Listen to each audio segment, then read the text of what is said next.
Hello guys, welcome back to again अनस की स्टोरी। आज फिर हम एक नई कहानी लेकर आपके सामने उपस्थित हैं। दोस्तों, वीडियो स्टार्ट करने से पहले मैं आपसे एक बात कहना चाहता हूँ। अगर यह वीडियो आप तक पहुँच गई है तो प्लीज़ आप चैनल को सब्सक्राइब करें और मुझे अपना छोटा भाई समझकर सपोर्ट करें, क्योंकि आपके सब्सक्राइब करने से हमें मोटिवेशन मिलता है और वीडियो बनाने में भी अच्छा लगता है। तो प्लीज़ आप लोग मुझे सपोर्ट करें। तो चलिए शुरू करते हैं आज की कहानी, ब्रह्म पिशाच हॉरर स्टोरी। रात का सन्नाटा अपने चरम पर था। पहाड़ियों से घिरा हुआ एक पुराना गांव, जिसका नाम कोई जोर से नहीं लेता था। काली कोठरी। कहते हैं वहाँ एक पुराना मंदिर है जिसकी दीवारें अब भी खून से सनी हुई लगती हैं। बरगद के उस विशाल पेड़ के नीचे एक डरावना सच दबा है, जिसे जानने वाला कभी जीवित नहीं बचा। सैकड़ों साल पहले वहाँ एक पंडित था, ज्ञानेश्वर। लेकिन वह कोई साधारण ब्राह्मण नहीं था, बल्कि एक तांत्रिक था जो ब्रह्म पिशाच की साधना करता था। उसकी आत्मा मरने के बाद भी मुक्ति नहीं हुई। वो अब भी उसी जगह पर भटकती है, भूत बनकर नहीं, बल्कि ब्रह्म पिशाच बनकर, जो कभी भी इंसान की आत्मा को नोच कर खा जाता है। लोग कहते हैं कि जिसने भी उस मंदिर की चौखट पार की, वह जिंदा वापस नहीं लौटा। हर साल गांव में एक अजीब लाश मिलती है, जिसका चेहरा डर के मारे बिगड़ा हुआ होता है। आंखें बाहर निकल चुकी होती हैं और शरीर अकड़ा होता है, जैसे उसने मृत्यु से पहले कुछ अकल्पनीय देखा हो। ये मौतें कभी नहीं रुकती। लोग डर के मारे अपने बच्चों को उस रास्ते की तरफ जाने से भी मना करते हैं। गांव के बुजुर्ग हरिराम कहता है, वो ब्रह्म पिशाच किसी आत्मा को आज़ाद नहीं करता, वो तो आत्मा को खा जाता है और फिर उनके जरिए और ज़्यादा मजबूत बनता है। गांव के बाहर से एक नौजवान आया था। उसका नाम था अर्जुन। शहर में पढ़ाई करके लौटा था और उसे भूत प्रेतों पर विश्वास नहीं था।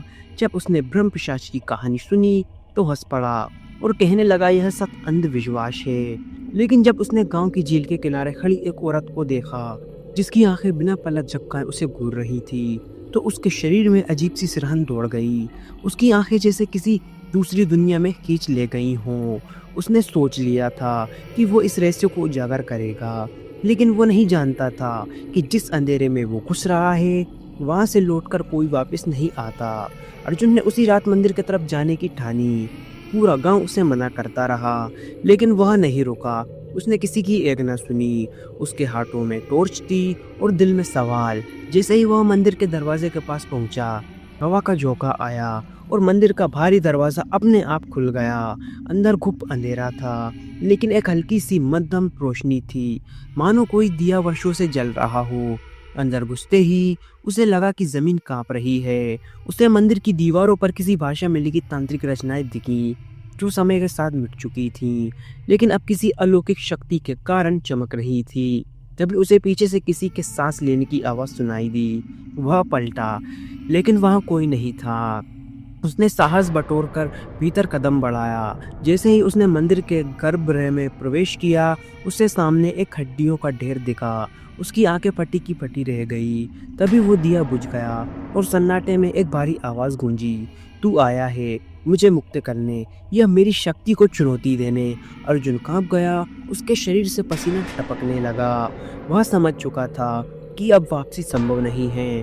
उसने जो दरवाजा पार किया था, वह अब एक और दुनिया का रास्ता बना चुका था, जहां ब्रह्म पिशाच राज करता था और जहां कोई नियम, कोई इंसानियत नहीं थी, बस मृत्यु थी, डर था और श्राप था।